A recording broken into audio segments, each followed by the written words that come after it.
Listen up, club members. It's time for the Redacre Recap, getting you an overview so you can attend the barbecue. Here's what happened this week. The club continues to prepare for Speak as One's big sundown event. There's certainly a risk with us trying to mess with it, but the idea seems more concerned right now with Hunt the Strong. He worries if we do not deal with the hunter first, then when we go to interfere with Sundown, the hunter might strike Inner Teeth, and no one will be able to help her. Guy doesn't want to see any more of his family die. Speaking of Inner Teeth, the idea asked kids to pray to her about the upcoming Sundown deadline. Time has run out for stunning curses like she has. The idea believes that if the Void Mother has a plan, then now is the time to act. He gave a lot of good examples of how to approach her and stir her into action, like telling her about See the Grudge's demise. Void Mom may not be about revenge, but even she could be made to see that loss as a premature and unnatural death.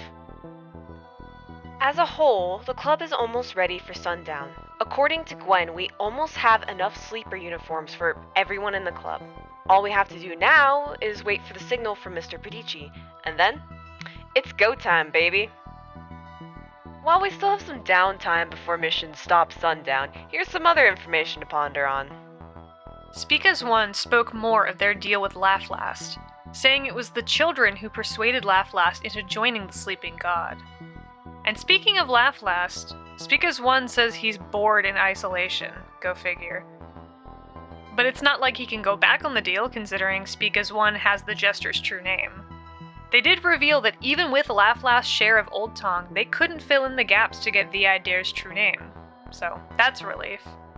But what about In Her Teeths? HQ update here? Gwen is not okay. Neither is Dax, but let's talk about Gwen. She's telling us to cut our losses before we care too deeply for the voices, or even other club members. Little too late for that, Gwen. She also seems very sure In Her Teeth is going to die. That they're all going to die. Do you think she knows something that we don't? Gwen also shared a little more about the Eidolon, which she also called the Image. She says it uses a kind of low-grade Old Tongue on people through any kind of broadcasting medium.